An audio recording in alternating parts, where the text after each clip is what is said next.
my brother and sister had to go and take all the guns from the house and hide them and just to keep me safe, because I was at a really serious stage. I planned on how I was going to do it.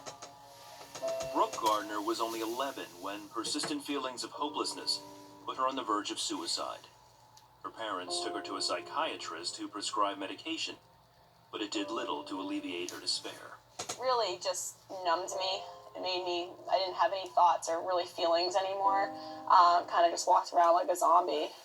After a year, she searched for other ways to cope with her depression. I had started looking online about spells and about Wicca, and went and bought some spell books. I started doing these spells in my room. I was burning lots of sage, and I thought they were positive spells and they were going to help my depression. I thought that by controlling the environment that I could control my feelings. Performing the spells also gave her a sense of power. I just wanted to connect to something more powerful.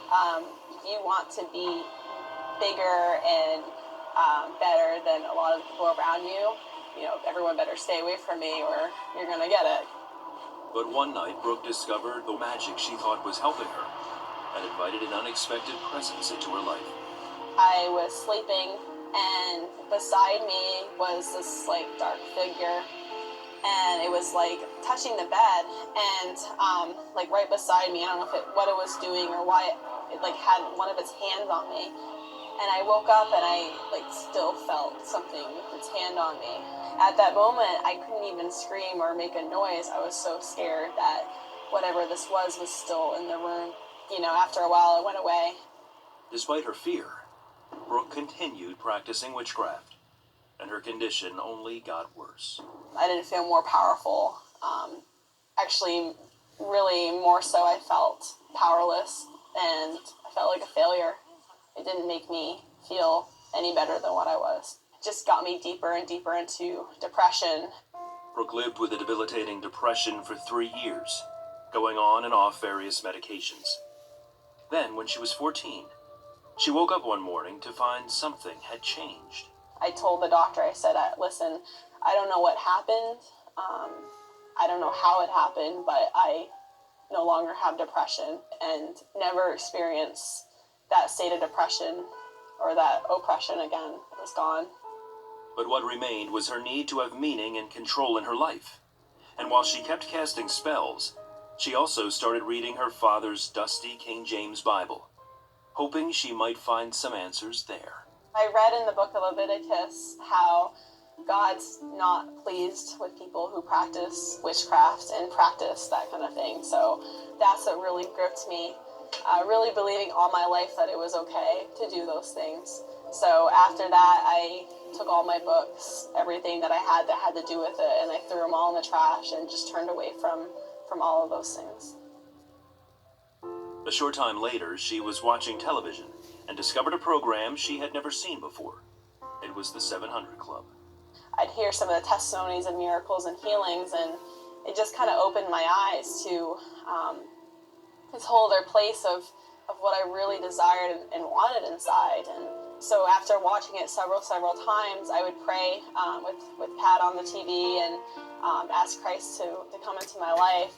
Brooke called the CBN prayer line to confess Jesus as her Savior. It was something I'd never experienced in my life. It was, for once in my life, all the sin that I had in my heart, all the stuff that I've ever done was forgiven. It was just a complete change. I would look at a flower and be like, wow, I can't believe God created this flower. I felt a complete release and just a huge weight taken off of me. And I knew that I was right with God. She found a church and started attending. Soon, her family started going with her, and one by one gave their lives to Christ. That was just an amazing experience to see your parents for the first time. Just have a joy